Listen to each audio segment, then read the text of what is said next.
and welcome to a special pledge episode of Backyard Farmer. I'm Kim Todd, and we're happy you could join us for another hour of good gardening.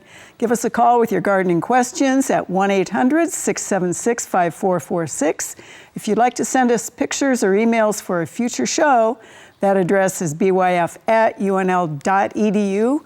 And as always, we like to start the show with a few samples. And Jody, those are little and they're attempting to escape.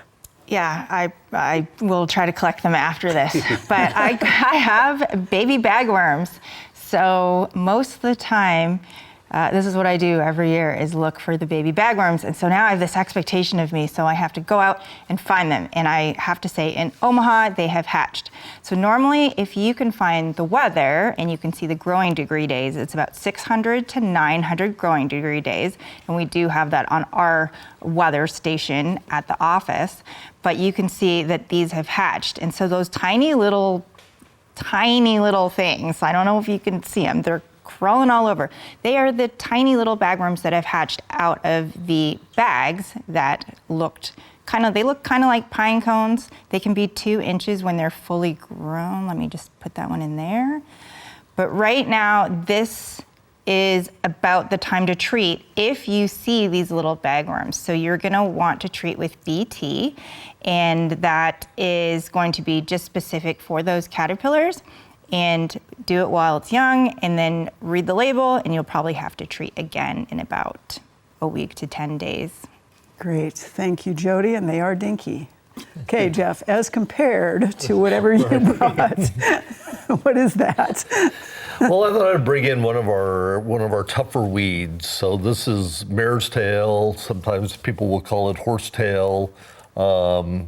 It's just a really tough weed to kill. It's pretty herbicide resistant. And this is one that if you have it, you're going to want to get it early. You want to catch it before it starts flowering and producing seed. Mowing it may be the easiest thing, or pulling if you just have a few. So it's just one you want to stay on top of, and you don't want to let it get away from you.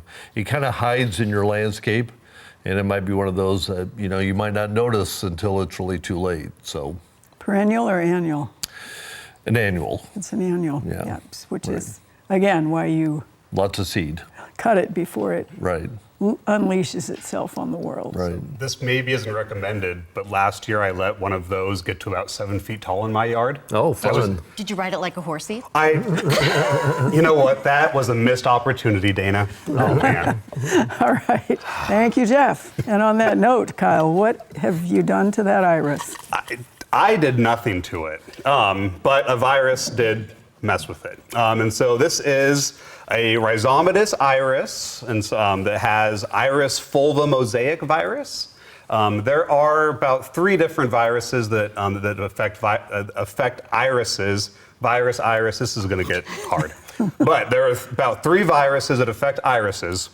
But the one that hits the rhizomatous irises is the fulva mosaic virus. What do you do about it? Same thing you do with any of our viruses. You need to get rid of that whole plant. But as you're doing that, you also want to make sure you are getting rid of the small pieces of tuber as well, because these will be infected and will be a reservoir. So if you want to bring irises back to this area, you'll want to make sure to get every little bit out of there. And the soil, or no? The soil should be fine, but again, every little root particle will have the virus. If you can sieve your soil that well, you'll be fine. But yeah, Excellent. Better safe than sorry. All right. And Dana, a tomato. All right, I got a tomato. I had one on the last show, and I decided to bring another one back.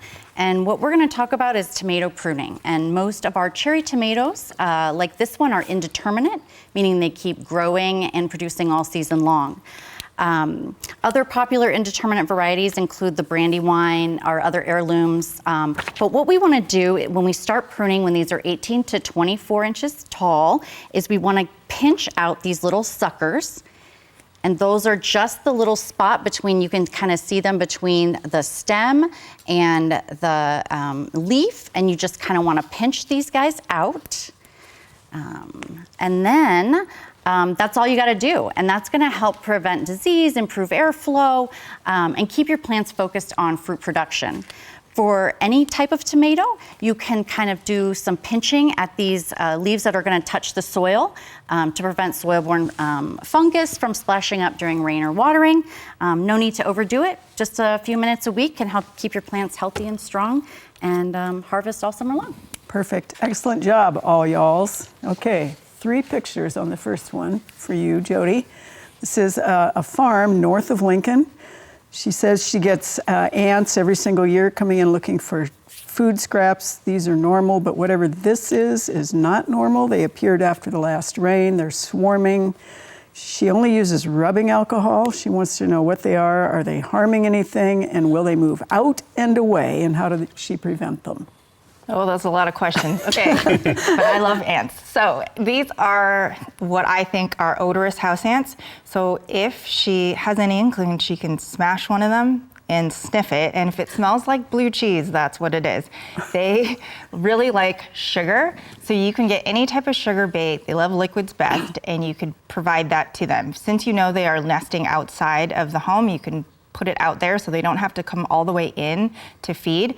The ones that have wings are trying to move away and start new colonies. So that might answer that question. However, the ones that are still there will continue to be there. So baiting is the best thing to do with a sugar bait.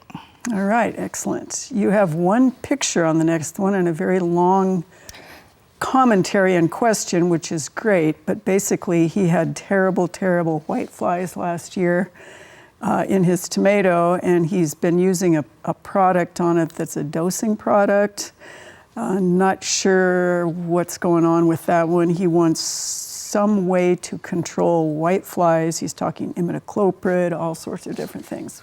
How does he do this so this doesn't happen next year? Okay, so white flies are a huge pest, and some of the different species are very resistant to a lot of different insecticides. So trying to find them really early and scout and have them identified. So there's 3 species there. The University of Kentucky has a really good fact sheet on how to identify each one, because different ones may need to be treated different ways. And since this is outside, and I think that you have them growing in bags, so that is considered a container, so it's not something that you can use a systemic for, according to the label. And that label's there to keep you safe, and it's the law. The way it's measured has to do with how they're planted in rows, and since they're planted in the container bags, that's not gonna work for that. So scouting early, use some of those yellow sticky traps, and then when you see them, use insecticidal soap. You can use neem, spinosad, and then hopefully it won't get out of control. Excellent, thank you, Jody. All right, Jeff, 2 pictures on this first one. This is a West Side, Iowa viewer. This is a weed all over the yard in the flower beds. Had it sprayed last fall. She's been hand digging. Very prolific this year. So what is this? You know, I'm going to go with wild lettuce on this, or prickly lettuce. That would be my, and this is a bad year for whatever reason. I'm blaming it on mild, warm winds blowing seed all the way up here from Oklahoma. That's what I'm blaming it on Oklahoma. So I'm wearing that color tonight, so I gotta go with that. So. But yeah, so I think it's very susceptible to any of the herbicides, but it's also very easy to pull. So keep it mowed, don't let it flower. Okay, 2 pictures on the next one, Jeff. This is a Plainview viewer. Found several of these while weeding the asparagus. Seems to be connected underground, can't get it all. And what's this? Yeah, I'm going to go with wild chicory on this one. So, you know, a lot of these weeds look very similar at this stage, at this early stage here. So, but, and again, I think pulling, digging, if they're finding, you know, there's going to be more of a root system with wild chicory, and that may be what they're hitting. So, but again, very susceptible and easy to pull. All right. Let's see, Kyle, you have 2 pictures on your first one also. This is an Omaha viewer growing a variety of spinach called Corvair. First time growing it, very excited about it, but the spinach has this. Top of the leaf looks wet, bottom is gooey. Yeah, and that's these are beautiful pictures, and they are showing these water-soaking symptoms very well. This is bacterial leaf spot on spinach caused by a Pseudomonas syringae. But that water soaked appearance, that is very diagnostic of it. As far as what can we do, unfortunately not a whole lot. We don't have good controls for a lot of our bacterial diseases. Avoid overhead irrigation if you can. A copper product may be slightly effective, but I would prune out the diseased leaves and then water from the base. And do not eat the pruned out leaves. Should probably not eat them. That said, if I have before. No. Of course you have. Yes. Don't All right. do what Kyle does. That's true. You have 3 pictures on the next one, Kyle. This comes to us from Omaha. This is a watermelon plant. Yeah. And this is another one that really just has amazing textbook symptoms of anthracnose on watermelons. I don't know if you're able to see it. I think in this next picture of some of the lesions, but you can actually see those concentric rings that are formed in those black areas, and that is diagnostic for anthracnose on at least watermelon. This is something that we can have some control over. A broad spectrum fungicide such as chlorothalonil would work pretty well, but also that sanitation and avoiding overhead watering will also be effective for this disease. All right. Nice to know. All right. You have 4 pictures, Dana, on this very first one. This is an issue that was apparently some drift that happened. Entire garden suffering. Symptoms continue. She wants to know about whether her currants will be safe to eat. How about the asparagus, the garlic scapes? Should she replant beans? Should she wait to see if they recover? What about all of the herbs here? Yeah, so that's really frustrating, and I'm sorry that happened. But however, in terms of safety, we can't make a recommendation on whether something is okay to eat because we don't know what that product is. We don't know if that's registered for your crop specifically. And we don't know what the pre-harvest interval is. So we can't make those recommendations. So probably this year, until you know, or unless you know, don't eat the scapes, the currants, the asparagus, replant the beans. You've got plenty of time. And then, the oregano. If you see that, whether it's kind of grow out of that, think about it. Otherwise, just you might want to replant. All right, and you have actually a series that are still 2 pictures that are somebody who heard cold drift or herbicide drift. This is tomatoes and tomatillos, curled and distorted. And one more that's Omaha, I think. So 1, 2, 3 here. Yeah. Leaves curling and misshaped. All 3 are classic herbicide drift. And again, what we'll say to these ladies is what we said to the first one. Go ahead and pull those out. You've got plenty of time to replant. The tomatillo, you've even still got time to replant that. One thing I'd throw in there is make sure you've got a second tomatillo if you don't have a first one for cross-pollination. But yeah, if we don't know what product that is, we can't say it's safe to eat. All right, thank you, Dana. Well, the Nebraska Statewide Arboretum is celebrating Wildflower Week, and we thought we'd show you how you can incorporate more native wildflowers into your outdoor living space. Here's Jake Sittner from Tailored Landscapes to show you a designed wildflower garden that might give you a little bit of inspiration.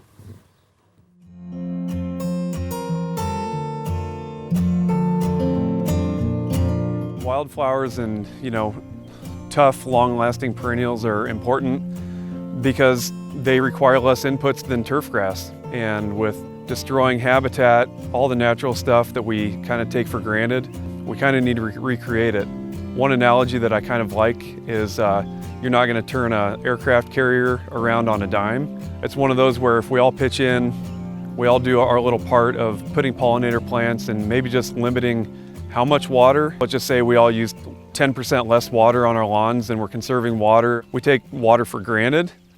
Let's plant the stuff that's tougher, that requires less input and also gives you color, attracts butterflies, pollinators, and adds value to your house. I mean, everybody's seen grass. Grass takes a lot of work and, perfection isn't always achieved. So let's do some kind of alternative. Landscape design in general, at least in my case, has shifted quite a bit over the last 20 years, and especially over the last 50. I would say woody plants used to dominate the the landscape, whether it was like burning bush and yew and lilac and all that stuff that gets too big.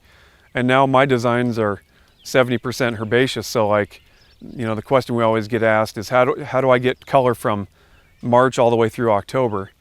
And kind of what you see behind me is a snippet of it. And these are kind of like experimental gardens that we're doing, but we're always kind of tinkering.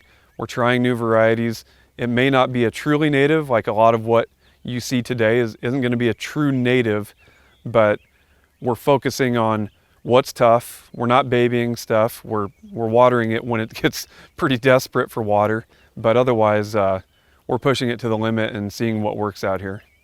And what our company does is we kind of manufacture a little maybe it's a vignette of wildflowers in a yard. Maybe you have 400 square feet where you're like, I'd kind of like this view to be a little bit better and not be turf. So if you use, let's just take the yarrow for example, just think of planting them in mass. Like, what if we did 20 of them? How many weeds come up in the middle of one yarrow? Almost zero. Our goal is to have you see the beauty of the plants, to manufacture the prairie. I love doing Colorado landscapes, but I'm also a little tired of people requesting Colorado because I think there's beauty in Nebraska. We just have to find that beauty and focus on it. You know, the great thing about our native wildflowers is that you can really find just about any plant for any situation, shade, sun, hot, dry, and they will still thrive. All right, 2 pictures, Jody, on this next one. This is the Rockbrook area of Omaha. The quandary is a dwarf cherry tree bush that has now become a cherry forest. And she has these maggots on the countertop from coming out of the fruit. And then she saw these guys and all this webbing and everything else going on, and she wants to know, is it lady beetle larvae? What is going on here? Okay, so the first picture was aphids and lady beetle larvae, but the problem that I think with the cherries, if they've got cherry maggot, so it'd be a cherry fruit fly, so you would want to try to manage that. So if you're not on a spray schedule for your cherry forest, then you need to start on that, especially with aphids. That will be early in the season after petal fall. But if you're looking to treat for those cherry fruit flies and maggots, you want to make sure you clean up all the fruit that drops this summer, because that is where the larvae are going to be. They're going to pupate in the soil and then emerge next year. So clean up that fruit and start on your spray schedule next year. And enjoy those lady beetle larvae. Yeah, they'll take care of those aphids. They'll be fine. All right. One picture on the next one, Jody. This is a Johnson County viewer. This is a gooseberry from a tame bush in their garden. It was watered, berries are decent size. Many have, she's calling them scales that scrape off, but there's also berries with webs and holes, and inside the holes are tiny worms. Tiny worms, yeah. So then this one's going to be a currant fruit fly or a gooseberry maggot. So it's kind of the same thing, same life cycle. So the fly will lay the eggs on the fruit, and then the maggot eats the fruit, and then it drops. And so what you need to do, if you are going to treat, the adult phase is when you can treat. And so it's going to be a very small window. So it's going to be when they emerge and before they lay eggs. So there's probably a few weeks in there. So being able to know when they're flying, so have like a yellow sticky trap to monitor, and when they start flying, you want to wait a couple days, and then you can treat before they start laying. And then again, when those fruit fall, you want to be able to pick those up. So if you can catch them with the tarp under those shrubs and remove them, so that there's going to be less adults emerging next year. All right, sounds like going to farmer's market is a better idea. It's a lot of work. It's a lot of work. All right. hard. Jeff, you have 3 pictures on this next one. This is a Gothenburg viewer. Wonders what this, she's calling it a broadleaf grass, is that's spreading in the buffalo grass. Right. Yeah. It's So looking like Johnson grass to me is what I think it is. So, which is, it's going to be tough to control this. And I've been thinking about this particular one. I think a few things you could try. One is make sure you're managing the buffalo grass really well, making sure that we're doing all the things we're supposed to do, fertilizing here a little later this summer, and making sure that we're not overwatering and some of those things that we know buffalo grass likes. You may let this grow a little longer, the buffalo grass, to see if we can also encourage its health. But perhaps later this fall, look at treating it, maybe using kind of a wick or the glove of death or something with glyphosate to see if we can set back the Johnson grass. All right, 2 pictures on the next one, Jeff. This is a Blair viewer. Simply wants to know whether this is cheatgrass or downy brome. Yep, it's downy brome. So again, this is another one of these. This is the grass version of never let this flower. So, I talk about that with all our broadleaves. So this is definitely one of these. And I know it's kind of pretty right now and people kind of like it, but yeah, so. Okay. Kill now. Kill it quickly. And one more picture, and this one, which category does this belong to? Is this a grass or is this a weed? Yes, yeah, it is, right. So, looking at I believe it has clasping auricles, so I think it's quackgrass, and this would be one. Again, it's a glyphosate or pull it, so. Okay. All righty, let's see. Kyle, 2 pictures on the first one. This rose bush actually came out this year looking like this. What is going on? I am not entirely sure, which is never an answer anyone likes, right? But there's a few things that I wonder about that are happening. One, there's a lot of intraveinal chlorosis, and so I do wonder about an iron deficiency. Not that the soil is deficient in iron, but the soil is likely has too high of a pH that is making the iron unavailable to the rose. So I would recommend maybe using like a conifer-based mulch around there to help drop that pH and see if that helps re-green it. But there's also some other issues going on. There's some kind of smaller, distorted leaves as well. I'm wondering about if it's not a weird symptoms of rose mosaic virus. It does not look like rose rosette. And rose mosaic is really strange. Every different type of rose, it shows up very differently. Prune those areas out to take care of the virus, and then try to lower that pH in the soil a little bit. All right, 1 picture on the next one. This is a Pawnee City viewer. Raspberry plants, new cane. The canes look fine, but then the leaves are turning black on the underside, curling up and dying. No insects of any sort. Yeah, again, there's a few things that are going on with this. The cane looks pretty healthy. Botrytis is a fungal pathogen that can do some weird things on the leaves. I would expect to see a little bit more sporulation on the underside of those leaves if it was botrytis, but again, that fungus does weird things. Also, on this is when you looked at some of the newer growth, there's some really distorted veins and very enlarged veins and that's very symptomatic of it got hit with some sort of growth regulator herbicide. And I would wonder if maybe that isn't what resulted in those dead branches or those dead leaves. As far as can we eat those? Well, if it hasn't flowered, then you'll be okay. All right, thanks, Kyle.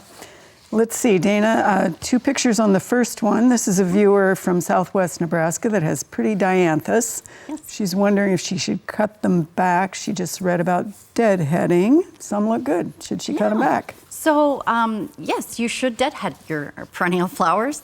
You do that for aesthetic purposes, but also to encourage more blooms. So when these guys finish blooming, you can do a mid-season shear and just remove a third of that plant.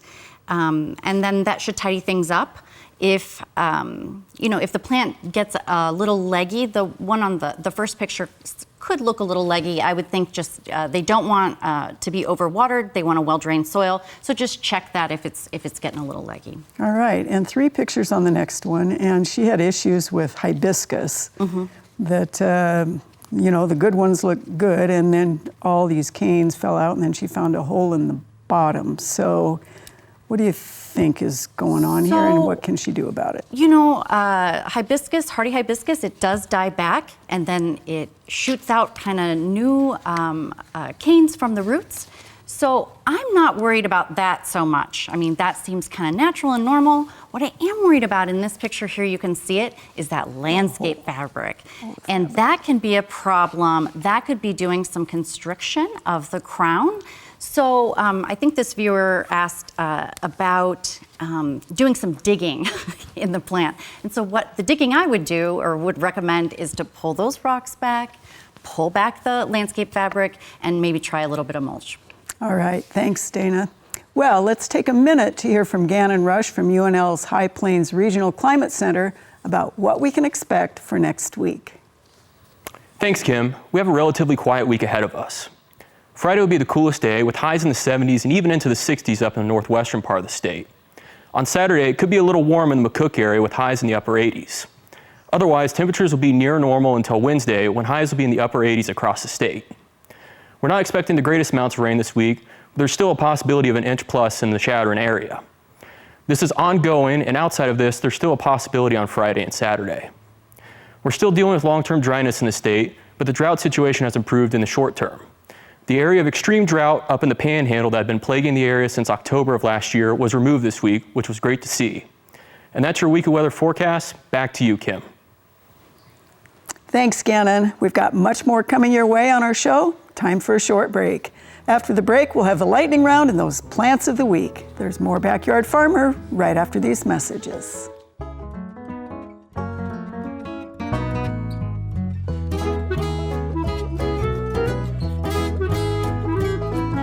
And of course, right now, it is time for the lightning round. Ready, Dana? No. We have a Plainview viewer who wants to know, when is the best time to fertilize an established asparagus bed, and with what? Sorry, I'm going to pass on this one for a second. I got really nervous. Sorry, I got so nervous. Okay, we have a viewer who wants to know whether you can use coffee grounds on a vegetable garden, and if so, how much per square foot? I would say why, and probably just, put that in your compost pile. All right, we have a Gladstone viewer, cemetery. P&E may be almost 100 years old. Oh. No flowers for the past 2 years. Should they consider digging that up and raising it? That's what I would look at. I would look and see if you've had over time some kind of buildup around the eyes, whether that's mulch or soil, and just see if you might need to lift it up a little bit. All right. How accurate are those over-the-counter soil, water, and pH testers that you can buy? For a moisture meter, this thing right here works really good, or a screwdriver, and then otherwise I would probably send a sample out. So don't, little gimmicky. Nice, thank you. All right. Kyle, ready? Let's do it. We have a viewer who has hot peppers, serrano peppers, and is wondering, are they more susceptible to disease, or is that curling, stress, and drift? That curling is stress and drift. I would argue that serranos are hot peppers, though. Okay. We have a viewer who says their strawberries are getting mold on the bottom before they're actually ripe in the garden. Can they treat for that? Yeah, you could. I would use a broad spectrum fungicide. All right. We have a viewer who has choke cherries, and they say the powdery mildew is so bad the leaves have all fallen off. Should they treat? I wouldn't. If it's the choke cherry is otherwise healthy, if it's an older plant, I wouldn't worry about it. All right, we have a viewer who says he has tropical hibiscus in a container, yellow leaves starting from the bottom up. Is this disease? It's probably overwatered. Okay. We have a Trainer, Iowa viewer who has arugula that has bumps and fuzz on the backsides of the leaves. Sounds like a bug to me. In other words, don't treat with the fungicide. Yeah, don't treat with the fungicide. All right. Oh, I could have got another question. Okay, Jeff. You get a bug question credit, though. There you go. Okay, ready? Sure. All right. This viewer says he has out-of-control chickweed in the hostas and wants to know whether he should treat in the spring or the fall, and with what. He could treat in August with a pre-emergent. Your lawn pre-emergent would be fine. All right. Pull the weeds, get the weeds out of there now as much as you can, hoe them out. All right. We have another viewer who said she's used Spectracide on Creeping Jenny, but it doesn't work as well on Creeping Charlie. Any other suggestions? Creeping Charlie's tough, but it's very susceptible to a three-way killer right now. So it should work really well for you right now. Okay. We have a viewer in Beaver Crossing who says it looks like buffalo burr is coming up in their graveled driveway. How can you kill it? Well, a non-selective herbicide should kill it fine. And then, I would make sure that you're cleaning up any of the residue. So don't leave any of the plant around. All right. Is there any selective way to manage cool season turf in the prairie besides hand pulling it? No, there really isn't. So I think other than, the glove of death, that kind of wicking, use some sort of wick method with a non-selective. Okay. Maybe your only choice. All right. Jody. Okay. Okay. This is a South Bend viewer. Had Japanese beetle population was bad 3 years ago and now it's not. He's wondering, is there a natural predator of Japanese beetles? There is. There's a parasitoid fly. Okay. This is a Modale, Iowa viewer who wonders why there are so many anthills this year. Because there are so many aphids. That's what I think. Okay. Lots of food, lots of ants. We have a question about what spider is it that is making webbing all around windows and around the house? Well, that depends. What does the web look like? If it, there's a lot of sac spiders. If it looks like little silken sacs. I don't know. There's a lot of spiders, guys. Okay. We have a viewer in Syracuse who has blackberries and raspberries infested with a triangular black and green bug. What is it and how to treat it? That's a honey locust tree hopper, and they usually don't do damage to raspberries or blackberries, so maybe there's a honey locust tree nearby? So nothing. All right. Nothing to do. All right. I cannot tell who won, but I think none. It was was you. This guy. Oh, This guy. yeah, that doesn't happen. You got the bug credit. I got the bug credit. Well, our garden's off to a great start, and Terry's going to highlight some of our All-America selections. Let's take a minute to hear from her out at the Backyard Farmer Garden.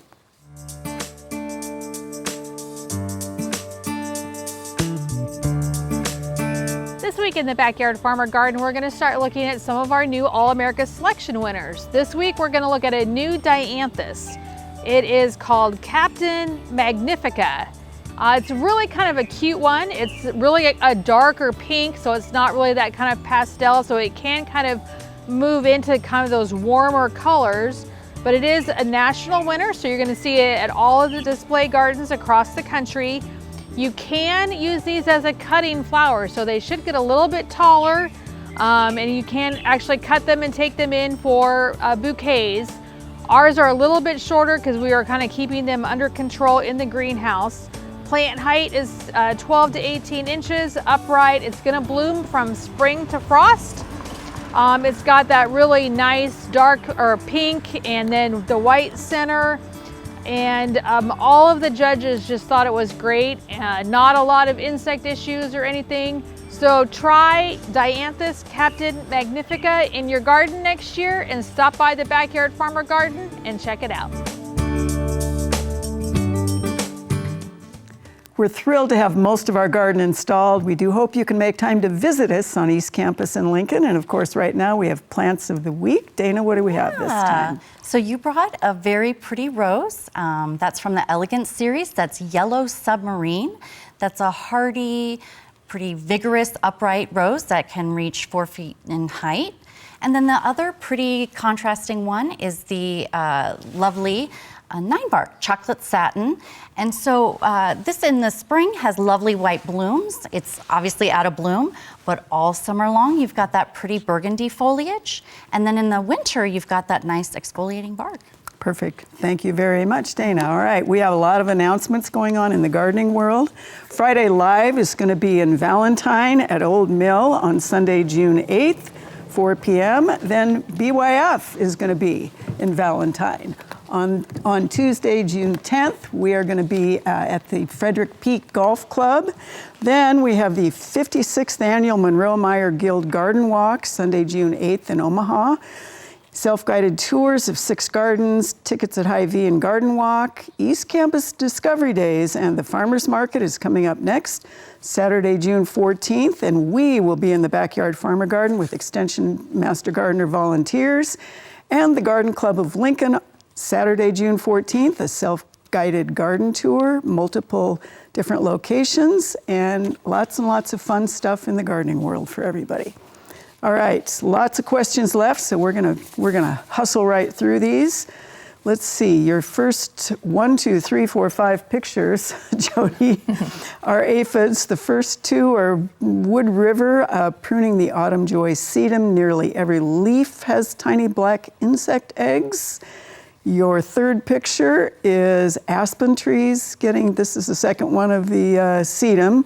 Then your third picture, I think, is aspens getting aphids, and she's wondering what the darker insect is moving around. Is it a predator? It's not. It's just a later instar of the same aphid. They go through like four instars, and that's the 4th one. All right, and 2 more, which is a globe thistle with aphid. I suspect that came from you. You wanted to buy it and said no. I did want to buy it. I didn't want to pay for it. If they gave it to me discount, I would have taken it. But that's a thistle aphid. The first one is a stonecrop aphid, and the sedums were coming in with crazy amount of aphids, and I just said to prune it or chop it back because the autumn joy will bloom later in the fall, so it's going to be fine.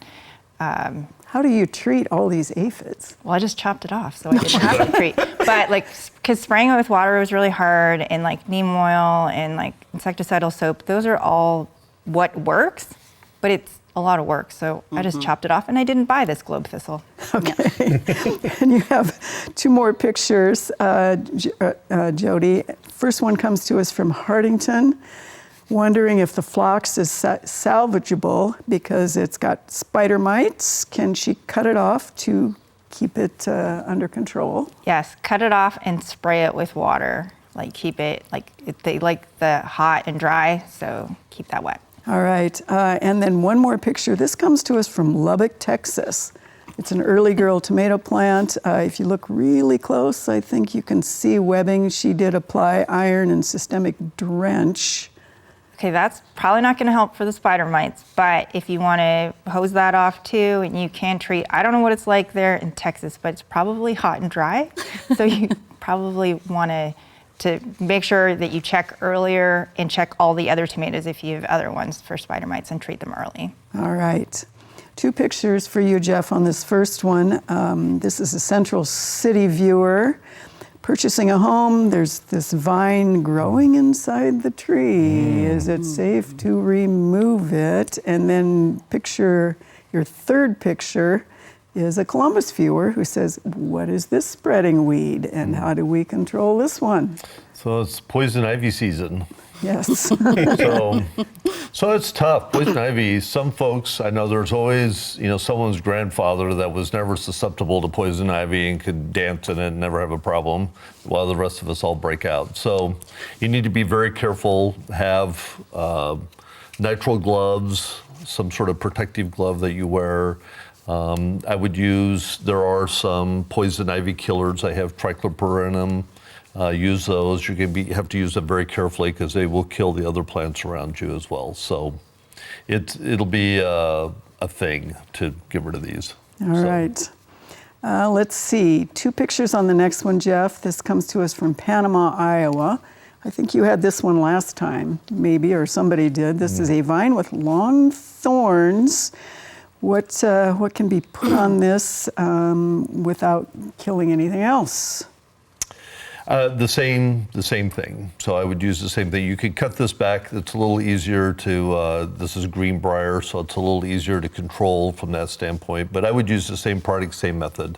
Paint it on, carefully apply it to that, and you have to do it multiple times. They're tough. It's a shrubby, perennial sort of thing. It's dreadful. Yeah, right. Okay. Let's see, Kyle. You have 2 pictures on the first one here.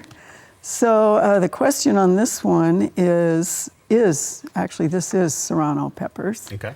And he is wondering if these plants are worth saving or should they be taken out. So if it is a disease, it doesn't infect the rest of the pepper plants. Yeah, they're young enough. There's quite a bit of disease on this. It looks to me like bacterial leaf spot on there. Not a lot that we can do about, again, with our bacterial diseases. We've been seeing a lot of bacteria so far this year. And you have time, I would probably think about just getting a new plant. Okay, 2 pictures on the next one. Kyle, this comes to us from Missouri Valley, Iowa. Brown spots on jalapeno and green/orange pepper plants. Is this a disease? Yes, it is. This is anthracnose, and here we have a much further along picture of anthracnose as well. Similar to when we saw it on the tomatoes, a broad spectrum fungicide, such something like chlorothalonil would work pretty well to control this. All right, let's see. Dana, only 1 picture on the very first one here. This is a Holdridge viewer. He has seen this, and he has others in his area that have heritage river birch. Yes. Leaves are yellow. He did put iron under the tree with no signs of difference. They're all kind of wondering what they can do. Yeah, so that's chlorosis, and that can be sometimes caused by an inability to take up iron or manganese because of our high pH soils. And so changing your soil is very hard, changing the pH. For this viewer, what I would start with is that grass looks very nice, and nitrogen fertilizers can exacerbate that. So broaden that mulch ring out to the drip line first, and then maybe look at applying some broadcast sulfur. All right, and 2 pictures on the next one. This is a Blue Hill viewer. Planted this tree about 15 years ago. It's a serviceberry, lots of shoots coming up from the base. Should she dig it up or just enjoy the shoots? I would say you can cut those back. Some of the older amelanchiers were grafted, so those might be, from the rootstock. So just take those out and enjoy the serviceberry. It's a good tree. All right, thank you very much. Well, watering your raised beds isn't necessarily a hard task, but it can be made a little easier and more efficient with the addition of some drip irrigation hoses. Here's Jeff Bradshaw to show us what he did with his raised beds.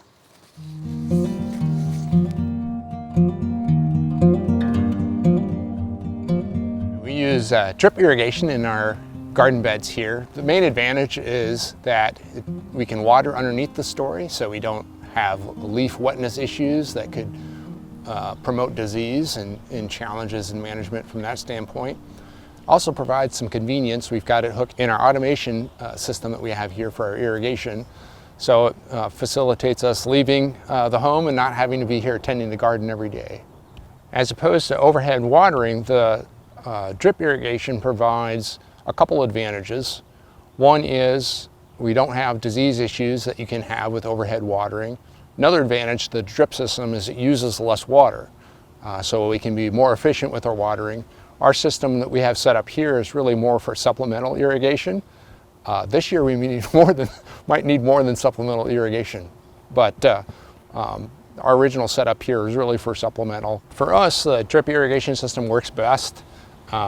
We find it pretty convenient, again, as I mentioned earlier, for timing purposes, for limiting the amount of water that we use, to limit the amount of disease that we have in the upper canopy of the plants, and to target some of our irrigation, particularly directly to some of the plants that we have in our beds. What we're trying to demonstrate here is using water efficiently and avoiding those overhead sprinklers. Might be a little pricey to begin with, but it really does save water and help prevent those diseases. All right, let's see. We have for you 2 pictures. This is Llewellyn, Nebraska, Jody, and these bugs are all over their shop. There is a light above the area. They've been invading for 2 weeks. Should they treat? What are they, and are they harmful? They don't need to treat. These are kind of similar to our May June beetles, but these are actually a type of rhinoceros beetle. Yep, Dicinetus piscipes, and I'm saying the scientific name because that's the intel I got from out west. Very common out there right now. Just turn the light off. All right. Let's see. You have one more, I think. Actually, we have time because you did that well. This one is a Lincoln viewer who says, "Hi, can you please tell me the name of this bug?" This is a celery looper moth. It's a moth? That's a moth. Yeah. And really? Yeah. Try to decide which part is the head. It's so interesting. Okay. Yep. Celery I'm looper not trying to moth. decide that. Okay, Jeff, you have a one picture here from a family that has 7-year-old twins who absolutely love our show. So, but they don't love this grass. It's a full turf renovation, and then some areas needed to be addressed. He's done kind of some good things all over, but he's got this growing all over the place. He's wondering whether he should completely nuke or start over. What do you? Well, and he kind of described it as being real fuzzy and with straw and all that. So I'm kind of leaning towards, because I know Terry had foxtail barley, and I kind of think it sounded like that to me, that or a downy brome. So either way, pre-emerge here in August to make sure we control it and keep it mowed, get the seed heads knocked down. All right, and you actually have two more, and they're both kind of the same, and they're going to put one up, and this is uneven sections of lawn, or these green things. What do we do here? I think for both of these, one was about leveling as well. You know, use a mix of some topsoil and compost, maybe a third compost to 2/3 topsoil, putting down no more than an inch at a time in the low spots. And, you know, it'll be a process. You don't want to overdo it. But, you know, kind of continue doing that. All right. You have actually several pictures, Kyle. They're all the same thing. Slime mold. Oh, beautiful. So we have 1, 2, 3, which is early morning. Then we have midday. Then we have afternoon, and then we have a different one. Yeah, I mean, two we're just people really do seeing about the entire life cycle of these slime molds. You know, some people say that flowers are amazing. I think slime molds are much more amazing. Have all these different colors that they get. Once it dries out, they dry up, they puff away. I think this person said it kind of even looked like ash or felt like ash. But yeah, nothing to worry about, just fun, cool slime molds. All right, and you have 3 pictures for one tree on this one, Dana, for the last one. This is a Vanderwolf pine, planted 2 years ago, 6 feet tall, and they're seeing these pine cone-like growths. They're worried about it, and then there's a little bark damage that they think is caused by these growths. What do we have going on here? So congratulations to this viewer that their tree has reached sexual maturity. What they're seeing distributed throughout are the male cones. Those are the ones that release pollen. Up top you would see the female cones. And no, that is not causing that bark damage. The limber pines can get some of that vertical gashing, but this looks to me to be planted too deeply. And so I would pull that mulch and soil away and kind of see where you're at. All right, and you have one more picture, and you can give the answer really quickly in 20 seconds. What is this beautiful plant in Franklin, Nebraska? Purple poppy mallow.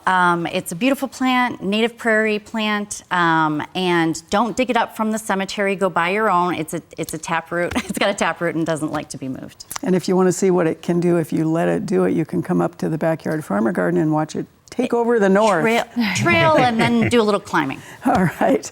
Well, and unfortunately, that is all the time we have for this week's Backyard Farmer.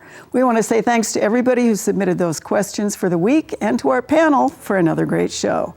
Helping us on the phones this evening, we had Tim Dungan, Gary Bell, and Nebraska Extension Educator Terri James.